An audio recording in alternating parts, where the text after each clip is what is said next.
réalistes. Nous, on est des sœurs optimistes. On est les sœurs qui travaillent, qui donnent des conseils pour le meilleur. On travaille pour le meilleur. On est connu aux Nations Unies. Donc, faire des arrangements jusqu'au Bénin. Et au Bénin, on est 7 clubs. Et on a une autonomisation des femmes. On sensibilise les filles pour qu'elles aillent le plus loin possible dans les études. Nous luttons. C'est l'activité qu'on mène aujourd'hui. C'est une activité des Nations Unies. Il faut toujours sensibiliser les femmes, sensibiliser les filles. Donc, le harcèlement, vous savez que le mot harcèlement, c'est un truc qui est très à la mode maintenant. Partout, il y a le harcèlement, il y a la violence, on vous viole et vous les aidez, ne vous renfermez pas. Donc, il faut sortir, il faut parler, il faut vous rapprocher. C'est pour ça qu'on vous a amené une gynécologue. Donc, il faut vous appuyer, il faut aller vers les gens compétents, dire ce que vous avez. Et plus tôt on décèle ces problèmes, vous serez guéris. Beaucoup de femmes meurent parce qu'elles continuent. On ne m'a pas parlé de ça pendant des années. Et c'est quand la maladie est là qu'elles ont su que c'est un acte qu'elle a eu à poser peut-être il y a 15 ans qui est à la base de la situation qu'elle vit actuellement. La violence basée sur le genre, c'est tout ce qu'on appelle actes, tous les actes nuisibles posés en direction d'un individu ou d'un groupe d'individus qui peut porter atteinte à sa dignité, à ses droits. Et cette violence basée sur le genre, ça peut lui créer des dommages physiques, psychiques et peut-être des conséquences à long terme. Il y a plusieurs types de violences, mais ce qui nous intéresse le plus ce soir, c'est la violence basée sur le sexe.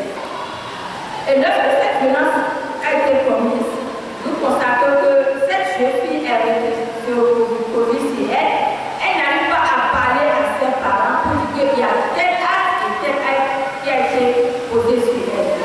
Et là, c'est des infections qui commencent par en découler. Vous savez ce qu'on appelle les maladies sexuellement transmissibles. Nous savons, vous avez entendu parler du VIH, SIDA, que cette jeune fille peut contracter à la suite de cette violence qui a eu lieu. Lorsque on s'arrête là, c'est bon, mais spécialement par rapport à ça, il y a ce qu'on appelle les infections HPV, Human Papillomavirus. Et c'est ça qui est la base de ce qu'on appelle le cancer du corps. C'est une infection que souvent, c'est peut-être au cours du premier rapport sexuel que cette jeune fille contracte cette infection. Et cette jeune fille qui a contracté le virus, le Human Papillomavirus, ne va pas sentir quelque chose de terrible. Peut-être des mois après, des années après, elle va sentir une légère douleur pelvienne. Et cette douleur pelvienne, c'est-à-dire une mal au bas-ventre, cette douleur pelvienne, elle ne va pas trop prendre taille d'importance à cela. Elle peut dire peut-être qu'elle est là douloureuse, peut-être maman j'ai juste une petite douleur, ça va passer. Imaginons que c'est le cancer du corps qui est en train de se développer.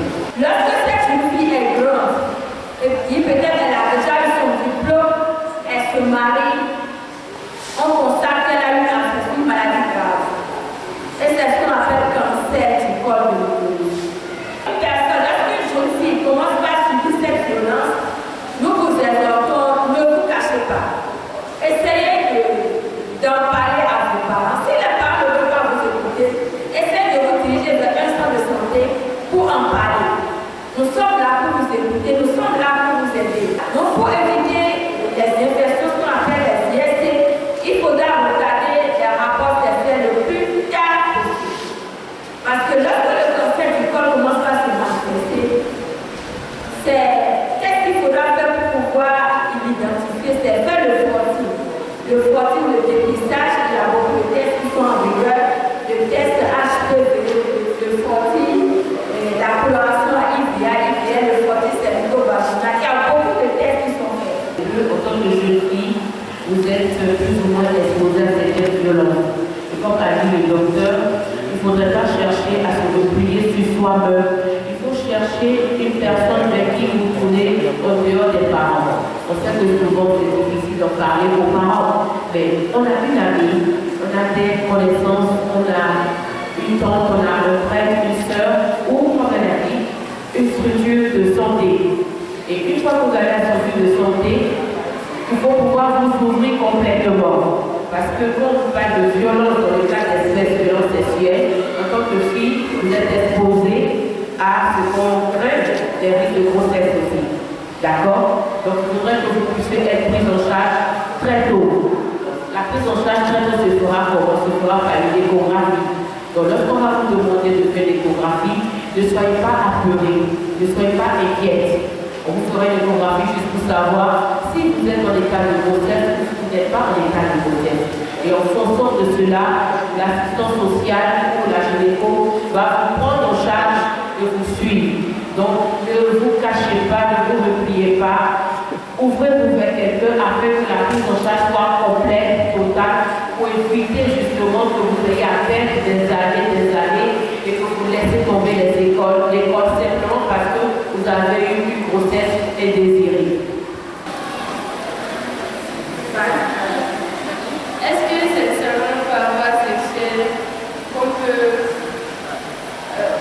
avoir le cancer du col de l'utérus? Et est-ce que ce qu'on mange influence aussi? Est-ce qu'on pourrait guérir cette maladie?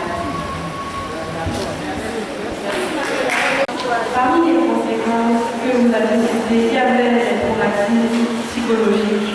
J'aimerais savoir si, lorsqu'une fille vient vous en parler ou on parle à quelqu'un, que vous les suivez pendant toute la durée du traitement, soit vous les donnez tous les conseils. Vous savez, lorsque la jeune fille est violée, il y a des blessures, il y a des lésions. Et lorsqu'il y a cette blessure, c'est vraiment une porte d'entrée plus rapide pour le virus. Et le virus, ça ne se contamine pas parce que j'ai mangé la viande du porc, la viande du... Le virus se contacte exceptionnellement au cours des rapports sexuels. Si une jeune fille dit, je n'aurai pas de rapport sexuel jusqu'à un certain âge, je suppose, avant mon mariage, je n'ai pas de rapport sexuel.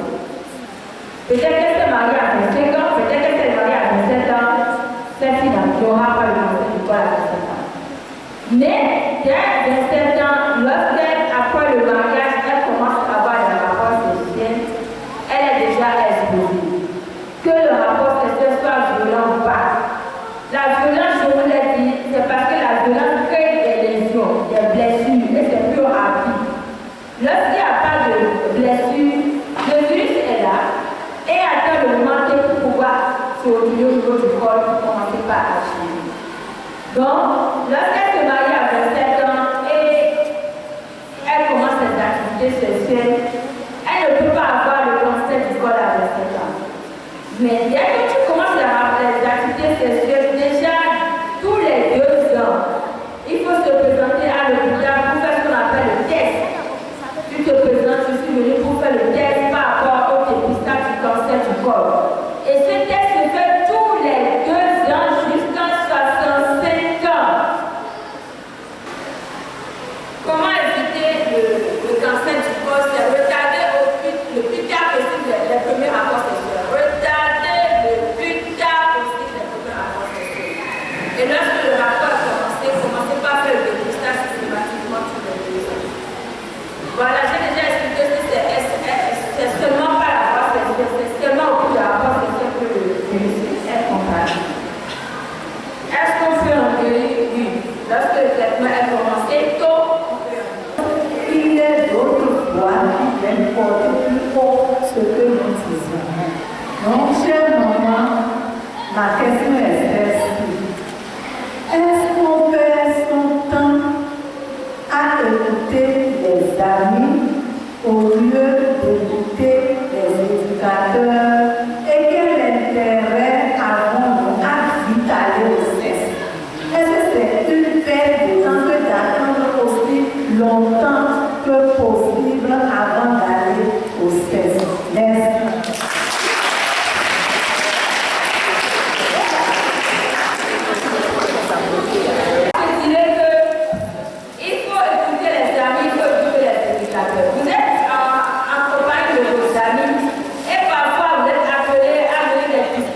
au milieu de vous. Mais avant de mener cette discussion, rappelez-vous de ce que vos éducateurs vous ont donné comme information. C'est peut-être au cours d'un cours en classe que l'éducateur a parlé qu'un thème. Et vous avez enregistré, vous avez pris le cours, vous avez posé tout ce que vous avez comme question à l'éducateur. Lorsque vous vous retrouvez entre amis et vous voulez discuter de ce thème, souvenez-vous de tout ce que l'éducateur a dit. Mes chers filles, mes chers parents, mes chères sœurs, moi particulièrement, je suis heureuse.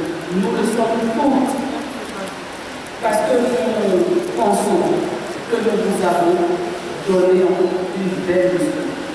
Une belle leçon de santé, une belle leçon de savoir-vivre. Et surtout, vous êtes nos flambeaux de demain. Vous êtes nos flambeaux de demain. Alors, nous vous prions ardemment de rester purs comme la Vierge Marie. Seigneur, nous disons sincère merci d'avoir choisi votre école. Vous voyez, tout le monde n'est pas là, mais le peu que nous avons, si elles peuvent déjà intégrer les conseils reçus ici aujourd'hui, je pense que ça leur ferait du